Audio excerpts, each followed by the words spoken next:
Alright guys, so it's New Year's Day. So happy New Year to everybody.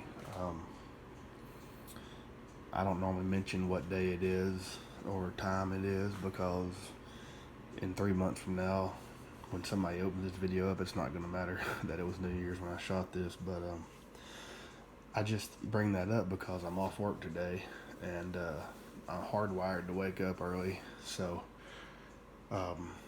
here it is. It's about 4 o'clock and I'm wide awake instead of sleeping in. So I thought I'd take this opportunity while the rest of the house was asleep to show some stuff that I have acquired. Some of this is just things I've gotten in the past few months, and then some of this is Christmas gifts.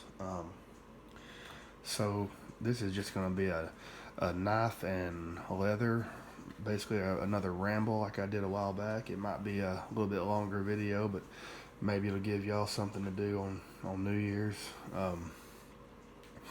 So the first thing I want to show is I got a gift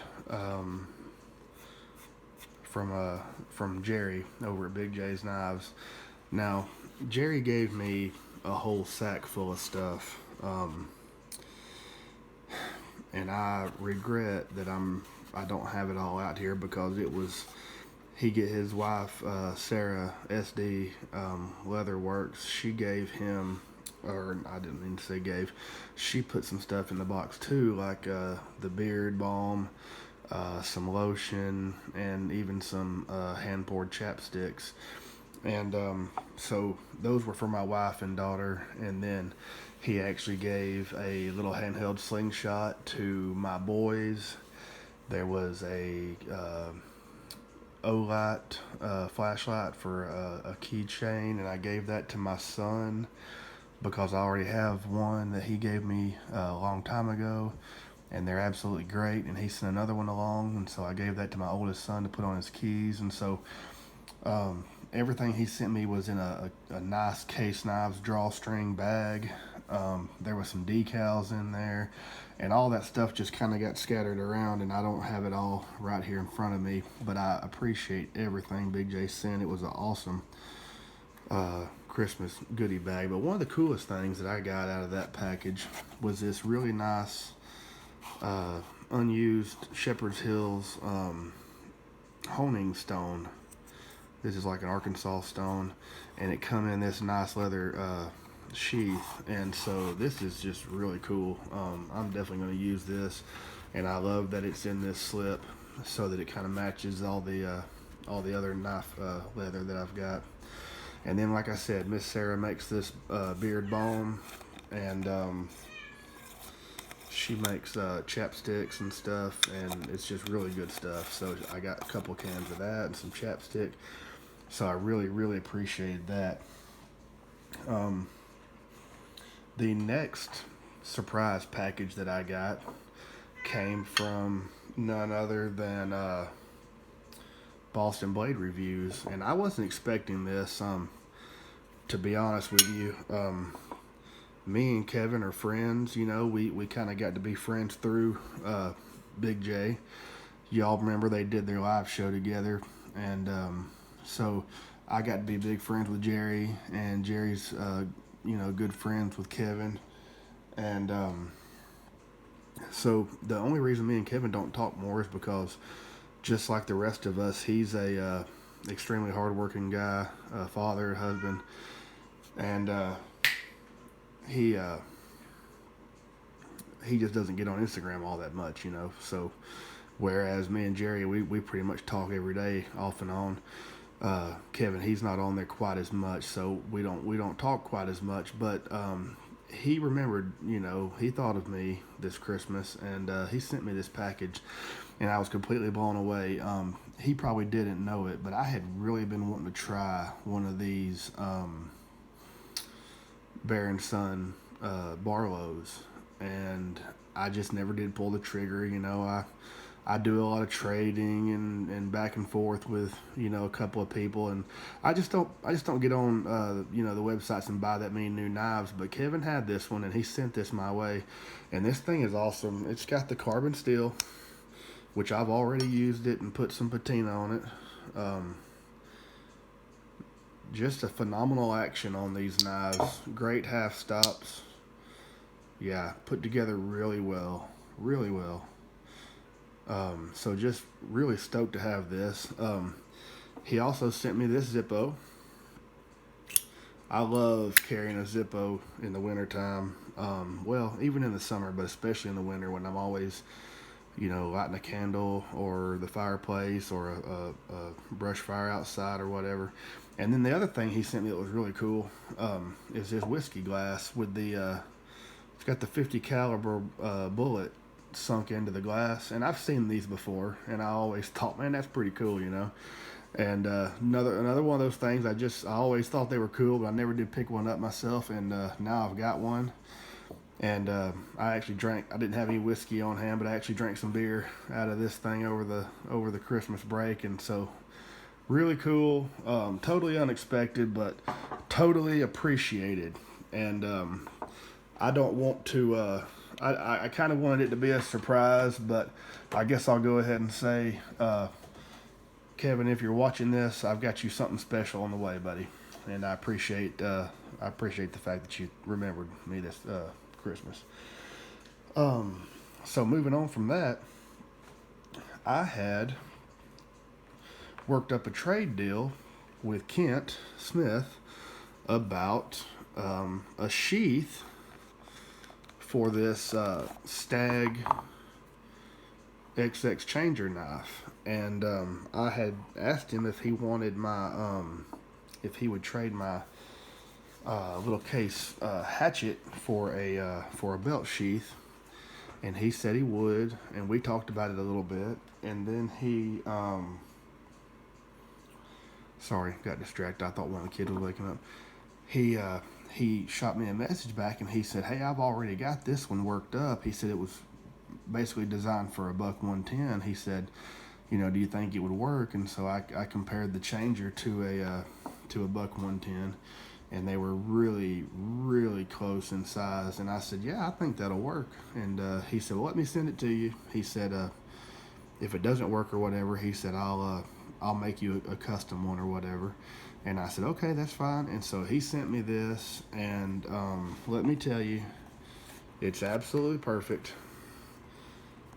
I'm going to move my board here a little bit, fellas. It's just a little bit wobbly where it's at. That may not be any better. Y'all, I apologize if this is shaking around a little bit. I guess it's the table. But anyway, this pancake sheath works absolutely perfectly for this knife. Just exquisite craftsmanship as you'd come to expect from Kent Smith.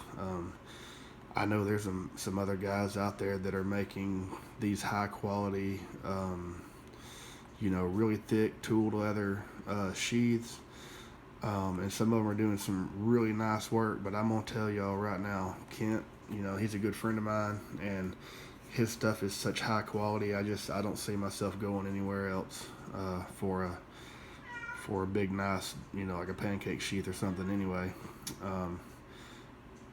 he's just, as far as I'm concerned, it doesn't get better than this. So then, in that package, he also sent me 2 other slips. These are like a green ghost leather. Really, really cool. I've used this one a little bit. I actually put the Bear and Sons Barlow in it, and you can see where the butt of that knife has kind of made a little bit of an impression on the leather there, and the wax is wearing off. But these are Kent Smith these are Kent Smith slips, so you can get an idea. Now a lot of his slips are a little bit heavier gauge leather. I guess this particular ghost leather probably just comes in this ounces, this thickness ounces. Here's another one for comparison. See, this one's a little bit thicker, quite a bit thicker, but this is a pretty typical Kent Smith sheath right here. and I'll get it back out in a second. I want to show y'all the knife that's in there. But anyway, he sent me these 2 ghost leather slips, which was a complete surprise. This was kind of, I guess, a little Christmas gift or whatever. And to top it off, he sent me a customized, check this out, guys, a customized vault pattern case single bladed razor with exquisite action. And what he's done here is he has taken and he has kind of ground that normal one arm tip off and made a little bit of like a kind of a modified sheep's foot blade. So all around, this is just a custom job. He said this was some like some second cut stag on jig stag or whatever on this knife. Like I said, the action is great. I mean, that close is just the closing on this knife is probably one of the strongest ones in my entire collection, even the vintage stuff. But yeah, when I opened this package and I saw this, I was absolutely blown away. Put it right in one of his slips he sent. Man, thank you, Kent. Thank you so much. What an awesome gift. So that was gifts from Kevin, Big J, and Kent. And so before I start just rambling about knives, I will show you 2 other slips. Well, a slip and another pancake sheath.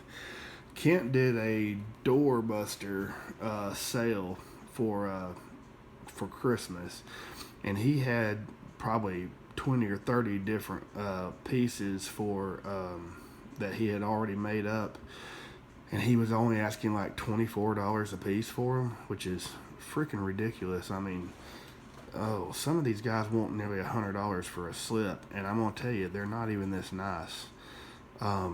But I bought these. I sent him $50 and got these 2 pieces, and I'm gonna tell you something, guys. Y'all just look at this, okay? First of all, notice the tooling, notice the die job, all right? The stitching, absolutely perfect, okay? Now check out the back. As it rolls around, the die obviously changes, the die obviously changes to a darker color. Look at the texture in this, guys. I mean, the shine, the texture. I mean, this is just look how thick it is. This is just some high quality stuff, and he sold these for $24 a piece. I know Big J got one for a copperhead. And I shared Kent's post about them because I wanted him to sell every single one of them, you know. But these were just, I couldn't pass it up, and I had a $50 gift card from my work, and I said, I know where that's going. I took that gift card and sent it to Kent, and got these 2 pieces, and man. So anyway, obviously this yellow colored slip needed a yellow colored knife, so I've got the custom yellow camel bone bear head copper lock in this bad boy, which also came from Kent several months back. This knife here is just really one of my most prized possessions.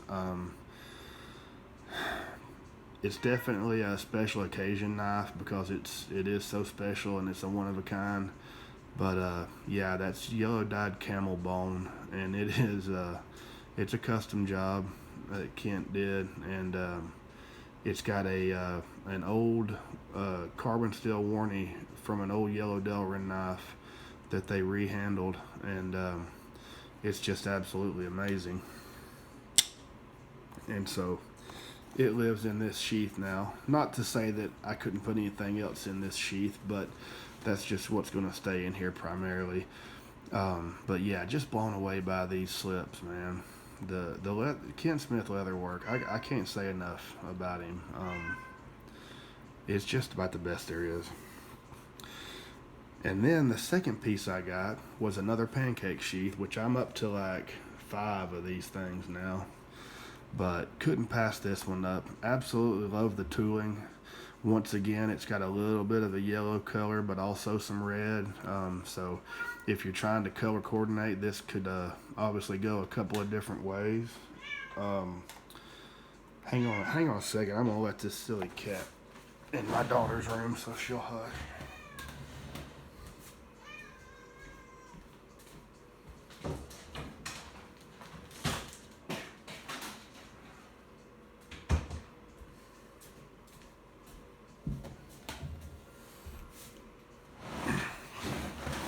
Sorry about that. That's about the most annoying cat I've ever seen in my life. So anyway, what I was saying here, the color here, you've got some red and yellow. It's red on the back. Look at this stitching, fellas. Okay. I mean, it's crazy. It's just crazy. There's his, I guess that's his newest maker's mark. KJ Leatherworks, Kent Smith. So yeah, so with this yellow, which it's obviously a little darker, I guess it's probably because it might have mixed in with some of that red, but in here I carried one of my Holy Grail knives. We had a fancy wedding to go to the other day, and I wanted a fancy carry, and so I busted out a 1998 full-size snakeskin copper lock. And I know old Baxter's Blades, he got him a snakeskin canoe the other day. And let me say something about this, since this is just a knife ramble anyway. So if you're looking for snakeskin knives or lizard skin or pig skin, and you run across one that looks like this and it says burnt yellow or burnt green or burnt orange, so the deal with the snake skin, y'all see this serial number right here? This one happens to be a 92. I don't remember how many they made, but this one's a 92. So the deal is if this was a regular case production run, they would call it burnt yellow. Then they serialized some of them, and they were Shepherd Hills exclusives, and the Shepherd Hills knives got the name snakeskin. Okay, so basically, if it's serialized, it's a real snakeskin knife or pig skin or lizard skin. If it's not serialized, then it's technically just a burnt yellow bone or orange or green, depending on which one we're talking about. But really, I don't see where it makes any difference. I'm going to call them all the snakeskin or lizard skin or whatever. But I think that's the actual deal with the snakeskin knives. The reason some say snakeskin, some say burnt yellow, is basically whether or not it was serialized and whether or not it was sent to Shepherd Hills. But this is just an absolute grail piece. I've got a serialized yellow, a serialized orange. I have a non-serialized yellow, a non-serialized orange, and a non-serialized green.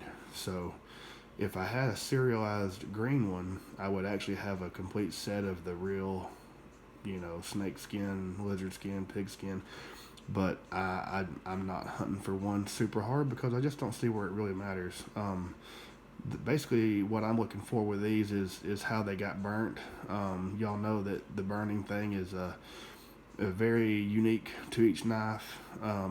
This one here has got a pretty good burn to it. My other one is a little bit less, and sometimes you get more on one side than you do the other. This one here is a pretty good example. It's also centered pretty well. It's not perfect, but it's centered pretty well. So yeah, that one went in there. I carried that to the wedding we went to last weekend, and really enjoyed it. So there's the two pieces I actually bought myself for Christmas. And I guess to lead into that, I didn't buy a crazy knife for Christmas this year. I basically bought that leather and just a few little small things, and then I found this at an antique store. This is a little out of my wheelhouse. I normally don't buy plastic covered knives and little dinky knives like this, but This thing was in a booth that had a 15% off sale going on, or it might have been 25. I think I'm getting my 15 because the knife was priced for $15, and I think it was 25% off. This thing is a local knife. That Huntsville, Alabama, that's local to me. That's even closer to where Kent Smith lives. He lives up that way, but we travel to Huntsville. It's about a 45-minute drive, and we travel there and do some of our shopping sometimes. And so this knife, obviously you see it says Matthews Electrical Supply, Huntsville, Alabama. So I thought that was kind of neat. You can see the blade has a little pitting on it. Normally these knives are known for their action, and this one's not that great. I was kind of hoping it would be, and when I picked it up in the store and opened it and closed it, I thought, well, it's not got great snap, but I thought maybe I could oil it up and clean it up and get it back to where it had a pretty good action. And it's not terrible, and I'll probably still keep working on it, but I give it the old mineral oil bath and definitely cleaned it up pretty good. It still isn't very snappy. But all in all, I'm still happy with it because it's just, it's just a cheap little knife. It's got that advertising on it, which is pretty neat. I love the shape of that rope knife style blade. I guess you'd call that like a ram's foot, where it's actually broader at the tip than it is at the heel. But yeah, just a pretty cool knife. Like I said, I wasn't shooting for anything crazy when I bought it, but it was just something that caught my eye. And so anyway, I might work on that a little more, see if I can get that snap a little bit harder. All right, moving on from there, before I start talking about some other knives and all this leather and different things I've got, I want to give a shout out to Crawford Helms at Carolina Knives. He reached out to me and asked about a sticker swap, and I said, sure, buddy. I'll send you some stickers. And so I sent him a sticker, and he sent me a sticker, and he did me one better, and he sent me one of his slips, and he told me he wanted me to try it out, see what I thought about it. So far, this thing has been perfect. I mean, the quality is great. The size of the leather, the thickness of the leather is great. It's a big slip too. It holds a 4 1/8 inch knife, like a full-size trapper. I happen to have my 99 in here, which is a little bit bigger than a trapper, if we're being honest, because it's the same length as a full-size trapper, but it's actually a little bit taller out here. But yeah, this is a vintage piece I picked up in a trade here a while back from Kent. It's just a user knife basically, but it is carbon steel. I've peeled some apples with it. That blade's been sharpened down a little bit. A factory blade would have a little more belly, and it wouldn't be quite so pointy. But like I said, it's a user, and there's still plenty of it there. It hasn't got a lot of patina yet, but like I said, I have been peeling some apples with it and stuff, but I do kind of keep it oiled up too. So there's that one. So huge thank you to Carolina Knives for this little for this slip right here. So that's basically just a natural leather. I'm not sure if it even had any dye put on it, but it's got his stamp, so it's just a real clean piece. Let's see, to go along with that, maybe I'll show this knife again. This is a 31 pattern, and this thing has become one of my absolute favorites. I mean, I used to say things like, oh, I don't really want to carry a knife that's less than 4 inches or whatever. Well, I've kind of come to realize that about a 3 7/8 knife is just really in a sweet spot, especially when it's got some chunkiness to it, this way. And that's what this is. This is about a 3 7/8 knife.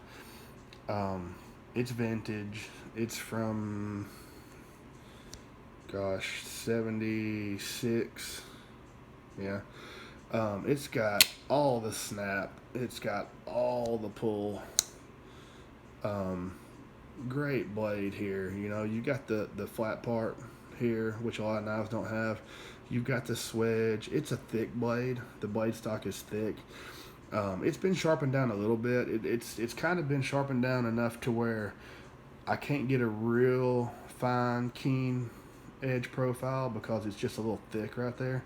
But I can get this thing to where it'll still shave a little bit of hair, and that thicker blade makes it a good work knife. You know, you get something with a little thin edge, and you're not going to want to get in there and do a lot of hard work with it. But this one you can. The other thing that is ridiculously cool about these knives is these were back in the day when they pinned the shields.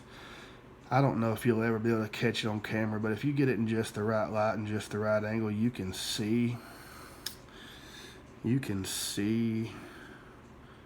the little pin right there, and you can look at it from inside the channel too. But anyway, this one and that 989 that I just showed you, they have pin shields.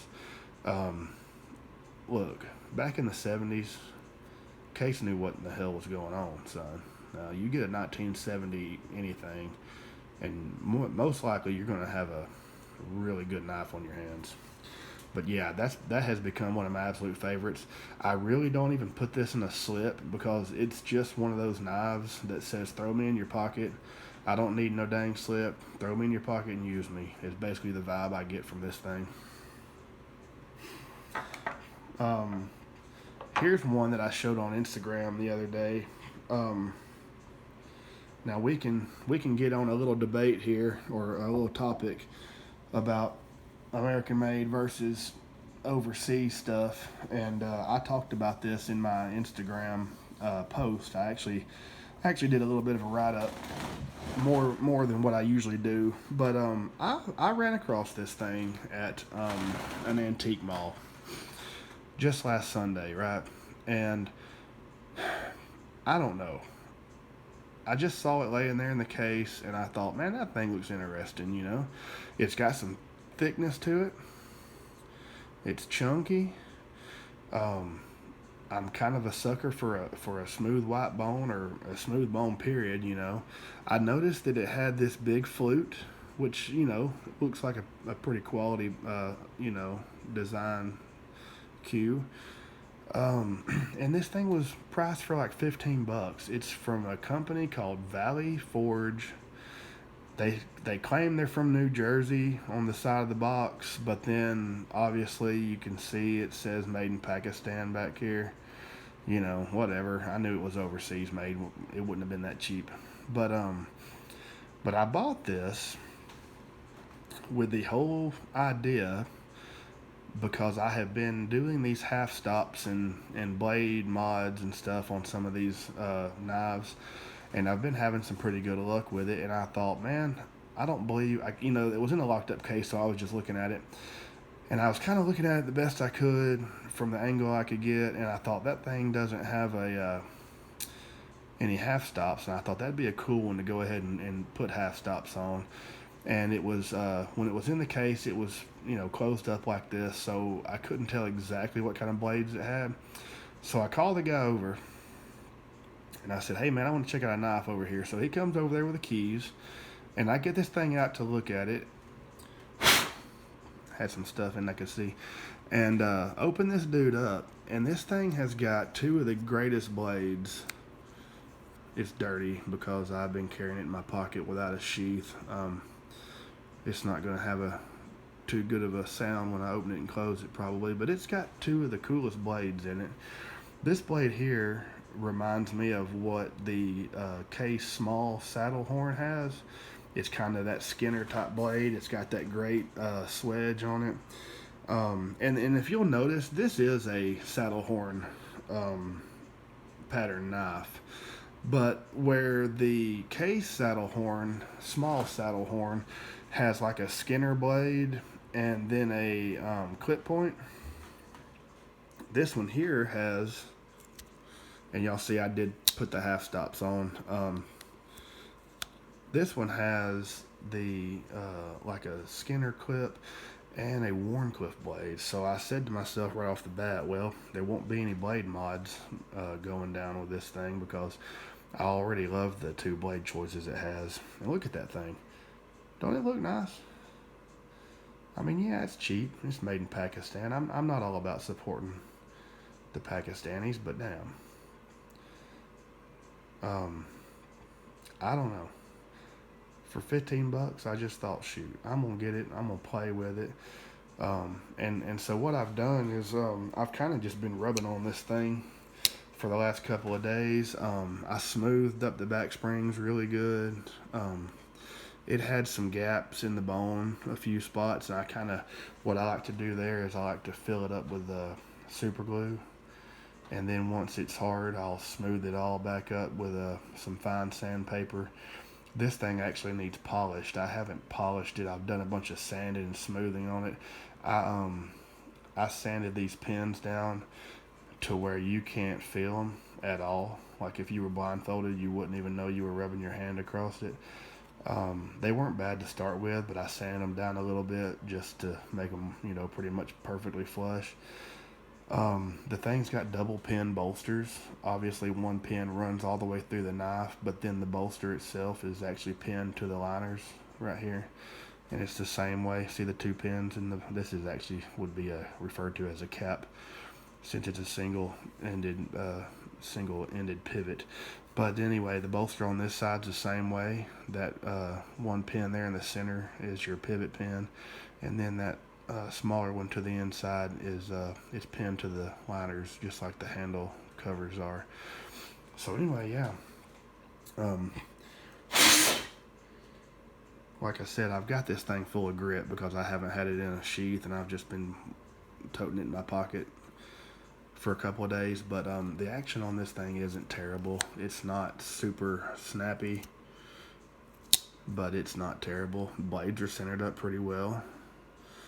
And yeah, so I just picked this dude up for 15 bucks. I know it's not American made, and it's definitely not super duper high quality. It claims that it has D2 blades in it, and I haven't checked it. I haven't had the engineers at work analyze it because they're always so busy. I hate to bother them with something like this, but I haven't had it analyzed. But I wouldn't think it'd be too far fetched to say it does have D2 blades, because whatever they are, they're pretty hard. Because I tried to sharpen this thing up and get it shaving, and listen, it took me off and on all of 2 days of hand sharpening to get this thing kind of where I wanted it. So it's definitely not some kind of soft stainless that's just going to sharpen right up and then get dull. Alright, so talking about the half stop thing, so I know I'm not the only one that's doing this. I did one of these a while back, and on a mini trapper, and then I gave that mini trapper to JO Ventures, which I've talked about that in a recent video. But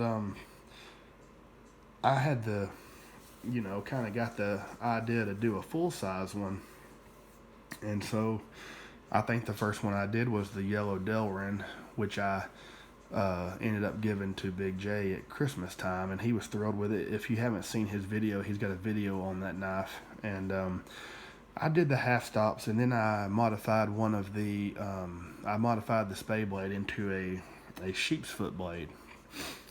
And so he's got that knife now, and I think he's really enjoying it, and I'm tickled about it. But I've done several others, and y'all have seen these in another video, but in case y'all missed it, I'll show these real quick.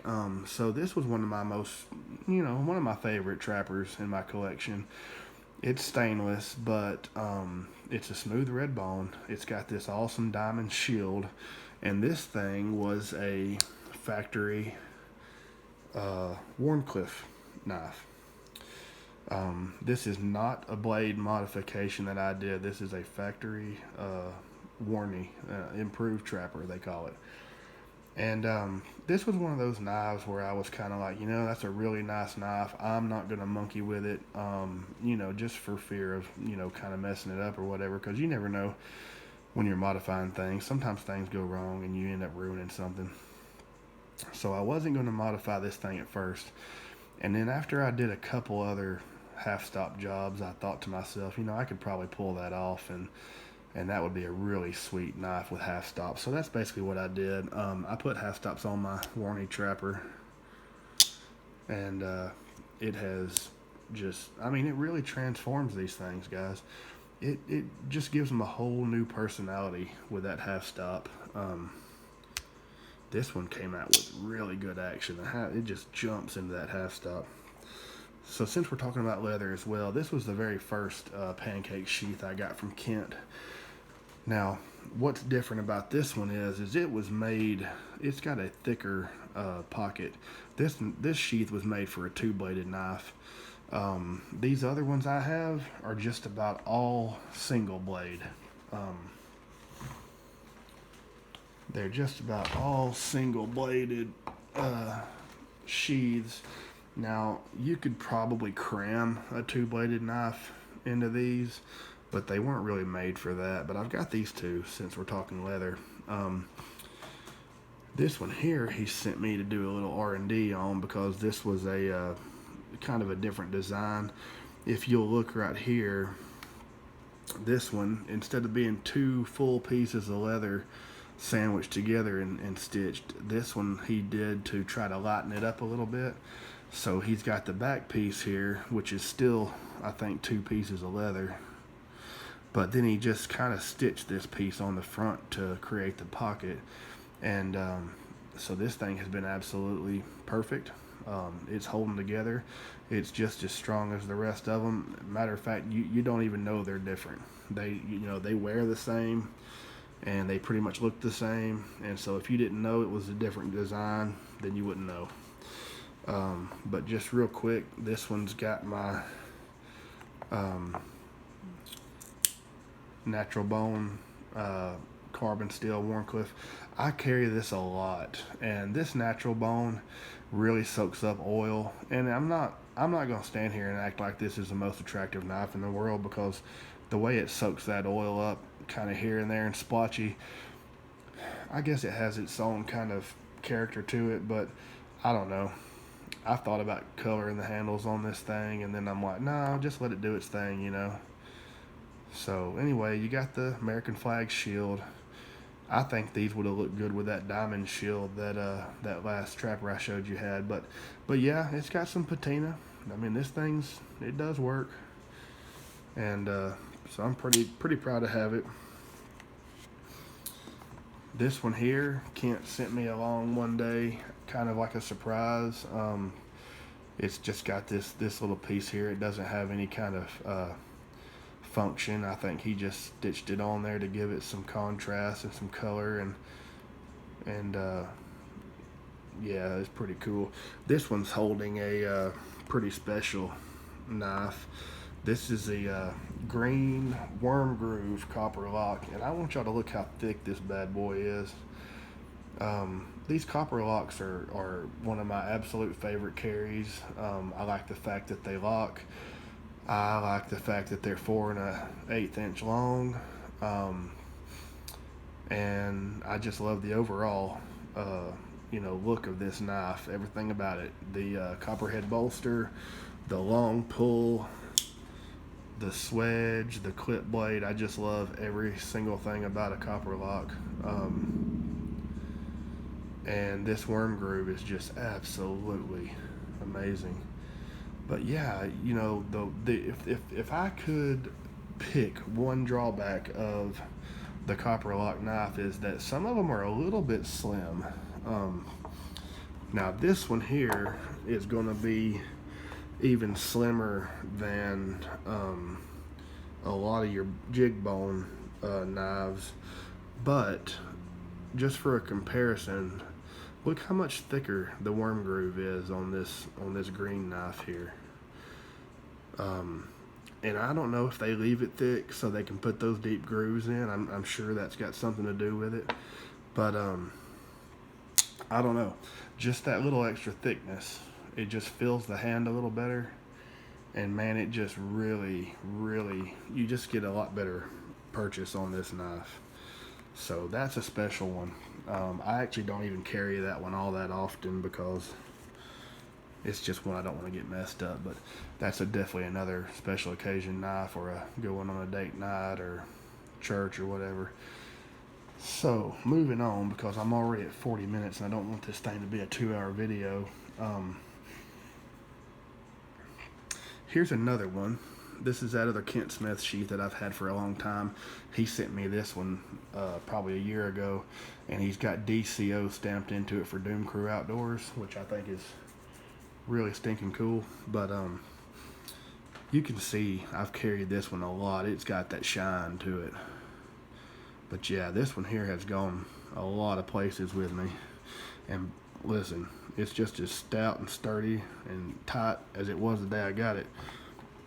But so here's a knife that I'm pretty proud of. This was a gift from Big J. He sent me this one day, and this is a great piece. Look at this centering. It's a strike down the middle. Just a beautiful color. This is a jigged Harvest Orange jig bone. You know, I'm used to the Harvest Orange pocket worn, which is like a corncob jig that's been smoothed off. And this here is more of a peach seed jig. And so anyway, this knife is put together really, really well. I just love it. And I have also put half stops on this knife. And let me tell you, half stops on a Sodbuster Jr. is just where it's at, okay? So y'all check this action out. Yeah. I mean, this is one of those knives you'll just sit and open and close, open and close, open and close, open and close. It's basically a fidget toy. So yeah, just Big J sent me this one. He knew I was kind of wanting to get into a few more Sodbusters, and I have enjoyed the heck out of this thing.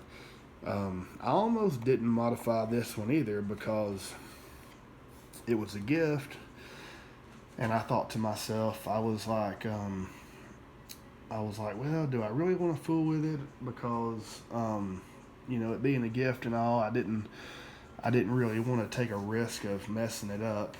And after, like I said, after I did a few, I kind of thought to myself, like, well, you know, what the heck, I'm just going to go ahead and do it. And I took my time, and I tried to make sure it was right. Excuse me.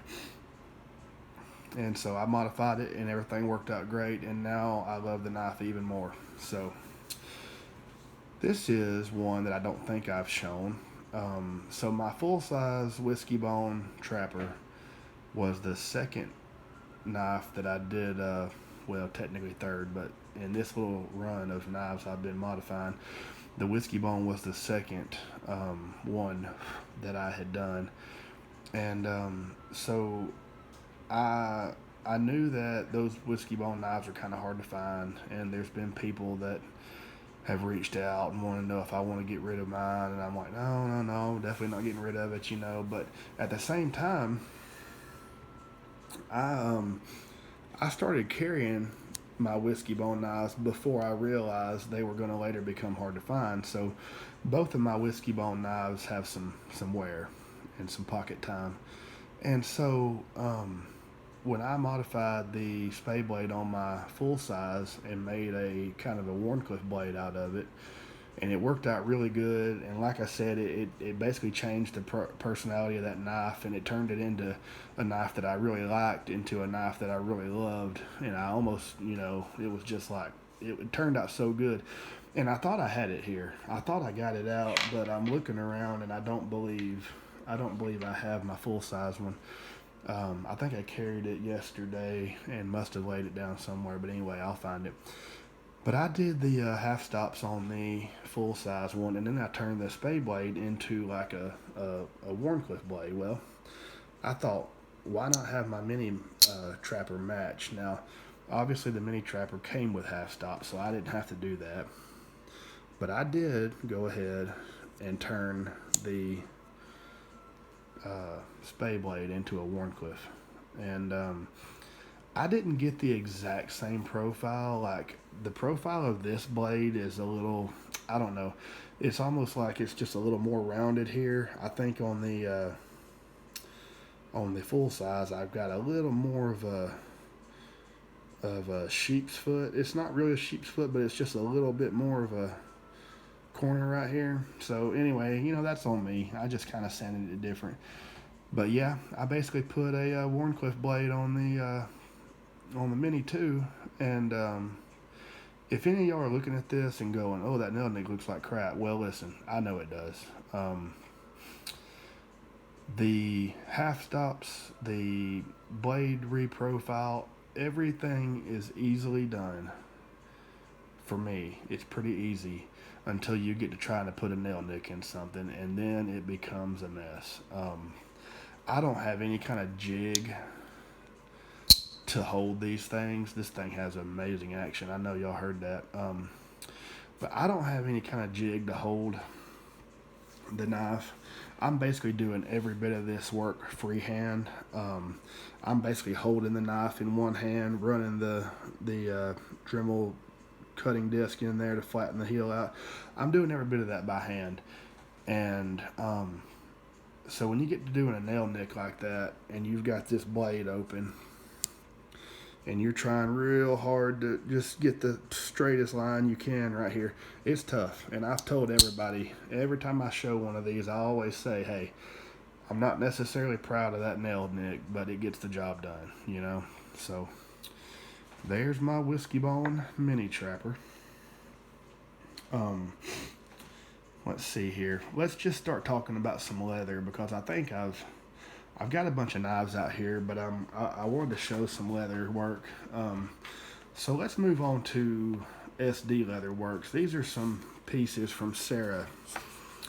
I showed this one in my last video, I believe, but I don't think I had the knife in here with it, so it didn't really, I didn't really get a good showing up. But this thing was made for a 75 Stockman.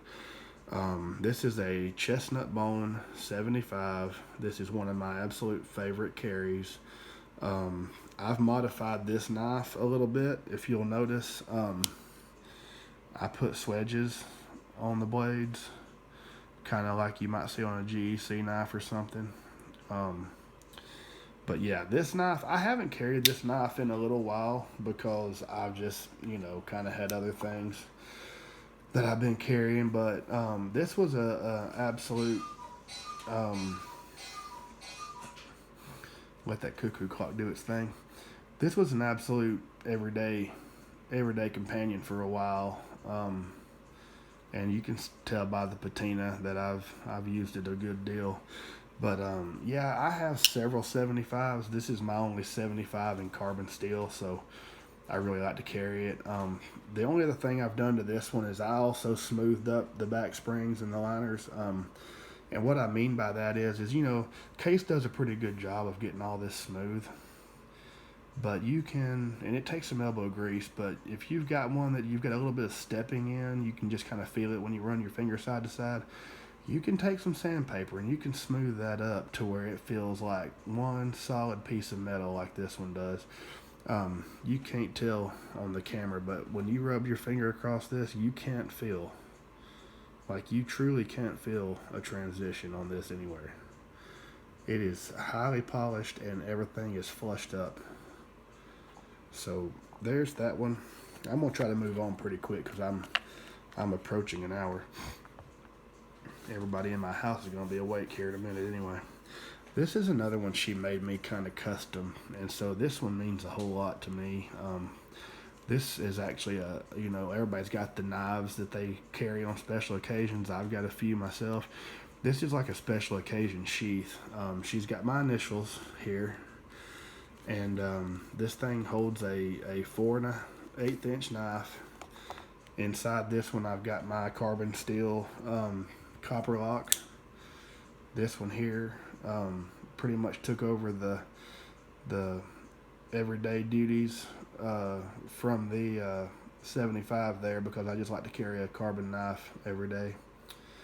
But yeah, this one's got some pretty good patina. But this is an awesome knife. A lot of guys were complaining that these were called dark red bone, and they were coming out a little bit brighter. And some guys even want to complain about this stuff, like, oh, mine's got a little white on the edge. Like, we call that character where I'm from. I don't know. You just not gonna make everybody happy. I'm definitely not gonna turn this into a rant video, but some of these guys that complain about every little thing, y'all need to get a life. It's a dang tool. Use it for what it is. This kind of stuff is what makes mine different from somebody else's. So I've never complained about it. I love the fade out of the color. Matter of fact, I wish this side had the same fade out. Not because it would make it matched up on both sides, just because I think it's cool when it has that fade. But anyway, back to the topic. This knife here has some really good patina on it.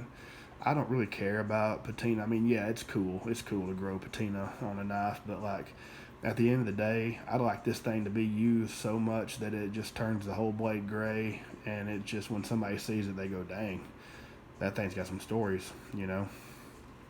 But I kind of digress from the sheath here. But yeah, this is put it in there that way. This is just a custom sheath from Miss Sarah. She made me this. It's super high quality. I mean, look at this. It's got these rivets in the back holding it all together. Super quality. This stamping is deep. It's not going anywhere. It's not gonna try to come back out with you. The stitching is phenomenal. Just a super nice piece. Really proud to own that. Let's see here. Here's one. If y'all are curious, now this is made by Case. So here's what I want to point out. Let's just take Miss Sarah's sheath here. Y'all notice how thick that stitching is? Like, that's some really good, high quality, heavy duty stitching, right? This is the kind of stitching you get with Case. You almost can't even see it. It almost just looks like a bunch of holes. That stitching in there is so thin. It's basically like thread you'd sew your clothes with. There, you can see it right there. It is basically just sewing thread. But with that said, so far this thing hasn't come apart, and I have carried it a lot. It's got a just kind of a user copper lock in it right now. There's nothing wrong with this knife. The centering is right down the middle. The bone is great on this knife. This knife even has a neat little spot. Like, talk about character and stuff. Some people would complain about this, but I think it's cool. Check out the little hole in the bone right there. That little hole runs through, like, I can't get the angle, but like, you can look at it and it's like a hole. It runs right through like a knot in a piece of wood. But anyway, a lot of you would complain about that when I send it back, I guess. But anyway, so far this sheath has not come apart.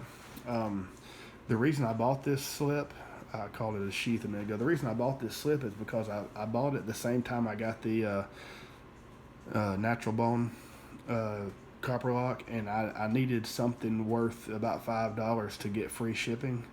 And so by adding this little slip to that order, I think I got it for like $1 or $2 less than what it would have been if I would have not bought it at all. So I went ahead and got it. Like I said, I'm not going to take anything away from it because so far it hasn't come apart. I did in fact burn the thread a little bit myself. I heated up a piece of rod and kind of burned it, so that circle's something I did to it, and it's got one right there too. I just melted that thread because it was trying to unravel a little bit. Otherwise it hasn't come apart, and it's been holding up pretty decent, and I've carried it a good bit. You can tell it was a real natural colored leather when I got it, and I've carried it enough that it's turned it really dark. So there's that one. I'm about to wrap this up, guys, because I'm almost getting tired of talking. I haven't had a coffee or anything this morning. Here's a couple from Richter. We all know and love Michael Richter. I mean, he's everybody's favorite YouTuber, right? Or favorite knife tuber. And I was telling my barber about him the other day. But yeah, all jokes aside, I'm not really joking. I love Michael. He knows that. And he does have a good YouTube channel. He has, what I like about Richter, let me just say this real quick. What I like about Richter is Richter shows quality stuff. I'm not going to watch a YouTube channel that posts a bunch of Rough Riders. I'm just not going to do it. I just don't care. It'd be like saying, why don't you watch, I don't know, why don't you watch, I don't know. I'm trying to draw a comparison. I'm just saying, I'm not going to watch it because I'm not interested in it. However, Richter shows some quality stuff. Now, he shows a lot of GECs, and I don't have any GECs at the moment. I had a couple, and I've since traded them away. But the knives that Richter shows is like absolute eye candy. I mean, he has some of the nicest stuff. He also has some nice case knives. But yeah, Richter, he does actually have a really great channel, and if you're not following him, you should be. But he made one of these one day, and I guess he'll make you one too if you want it. But he made one of these, and I thought that was the neatest dadgum thing. It is obviously made to look like a gun holster.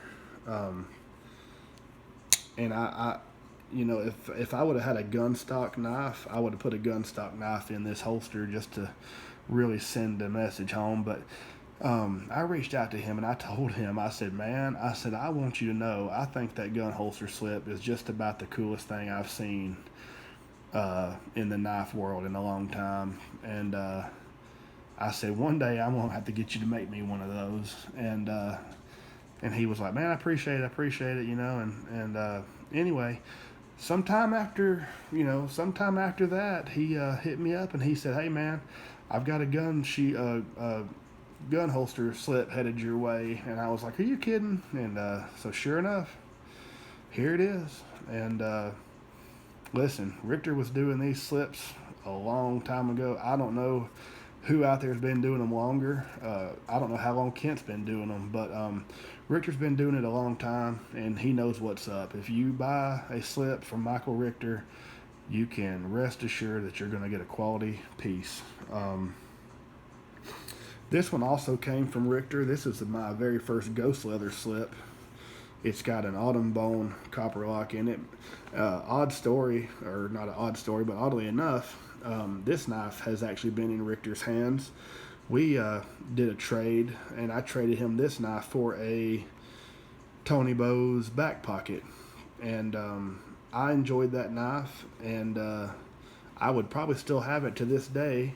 But I was working up a trade with Big J, and he had something I really wanted. And we were talking back and forth about stuff we were willing to trade with, and that back pocket got brought up, and I said, yeah. I said, I'll trade you that back pocket. I said, it came from Richter, but it was just a trade. So, you know, when you trade somebody something, if you don't specify, like, hey, this is a gift, I want you to hold on to it forever, then, you know, as far as I'm concerned, you can trade away a trade. That's just how we keep knives moving, you know. But so I traded the back pocket to Jerry, and I wound up getting something, and Richter wound up with this knife, and this knife has actually been all around the world. After Richter had it a while, he traded to Kent, and then Kent wound up with it.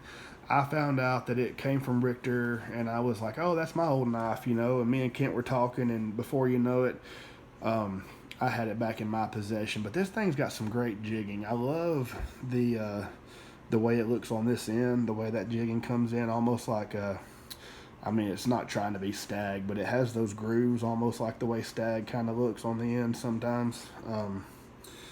But yeah, this is just a gorgeous, gorgeous knife.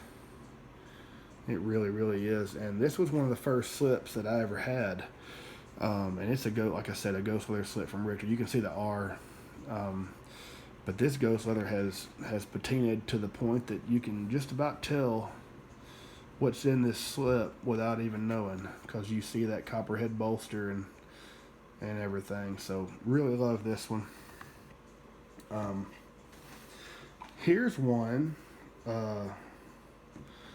from JO, and it doesn't even have a knife in it at the moment because I pulled the knife out the other day to get it out, and it never got put back in there. This one had a lanyard that had a piece of deer antler on it that was kind of neat.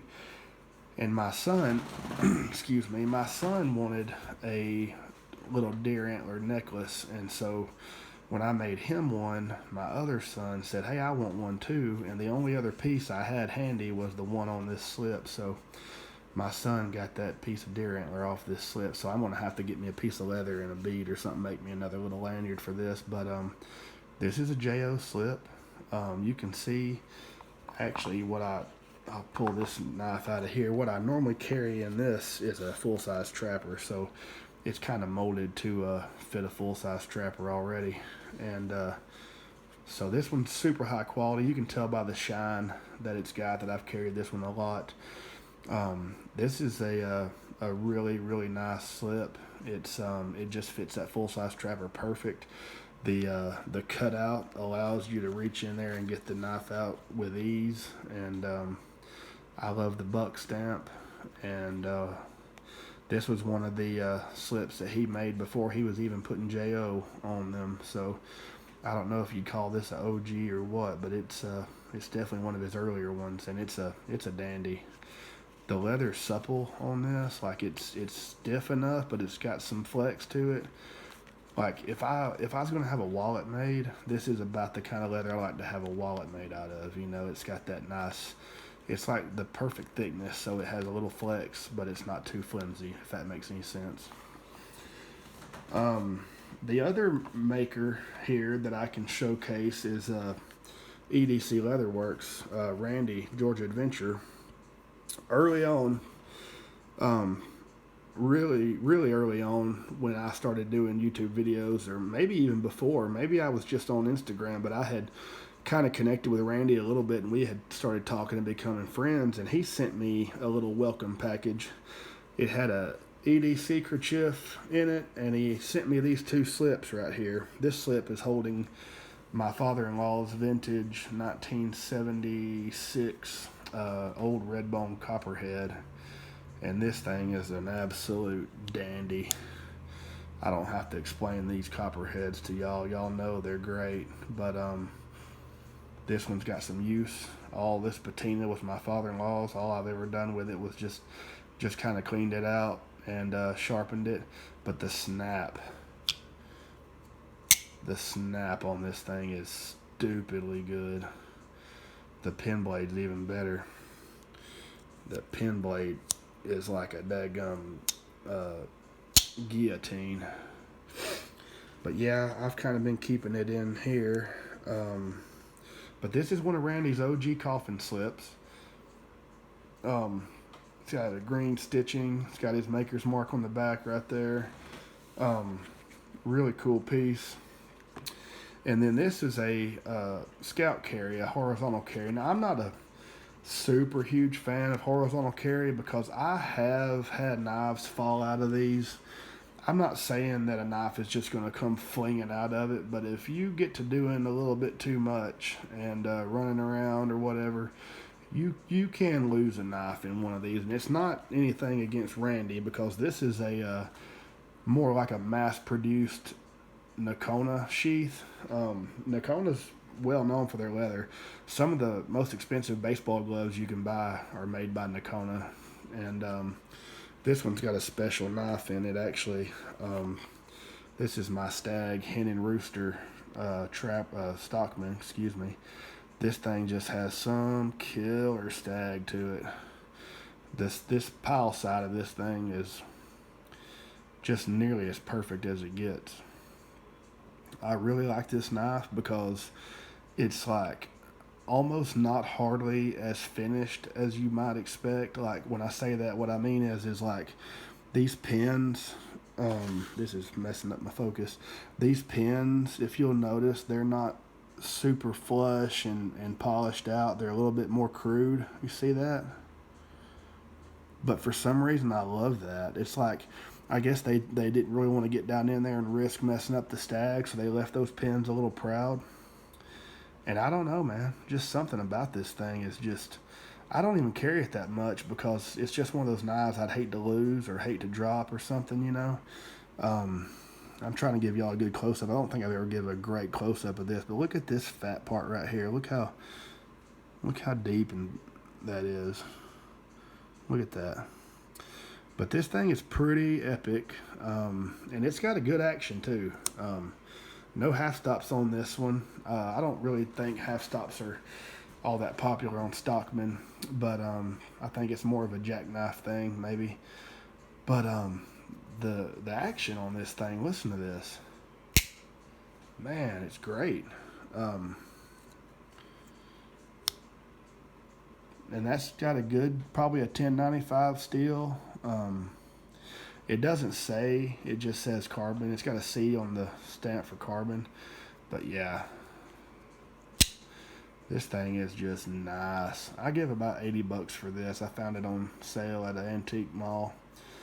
But yeah, I'm a sucker for stag, and this one's got some of the best stag I've ever seen. This side's gnarly and knobby, and it's great, but this side just really sends it home. But that's a hen and rooster. It's my only hen and rooster knife I own. So that's about it. This is something I kind of wanted to show in another video. I found this guy at an antique store too for like $5. Well, throw it down. I found this thing for like $5, and obviously it's missing its lid. This thing would have had a little cover, and I didn't get that with it. Maybe I'll make me one day. But this thing's nice and smooth. And it actually, I've sharpened a few knives with it, but it actually does a pretty good job. I'm not going to try to sharpen this knife on camera, but it does a pretty nice job. I really like the grit. It's really smooth, so it's almost like a honing stone. But yeah, it's pretty nice little piece for $5. Sharpening stones is something that I kind of get into when I see a sharpening stone at a antique mall or something. If it's a decent price, I usually pick it up. And I actually know where another one is that's it's a really light colored stone, and it has some like marbling, you know, within the stone itself. It's actually a really attractive sharpening stone, and I might try to go back and get that thing one day if it doesn't sell. But yeah, guys, that's it. I just kind of want to show y'all a bunch of this stuff I've acquired. I wanted to give shout outs to Boston Blade Reviews, Big J and Kent on the awesome Christmas packages they sent me. Just can't thank you guys enough. Really honored to call y'all friends, and everybody out there that supports the channel. I realize that, you know, sometimes I go back and watch my own videos because I just want to make sure I didn't say something really stupid or whatever. And I mean, I guess I probably have, but I was kind of bored the other day at work,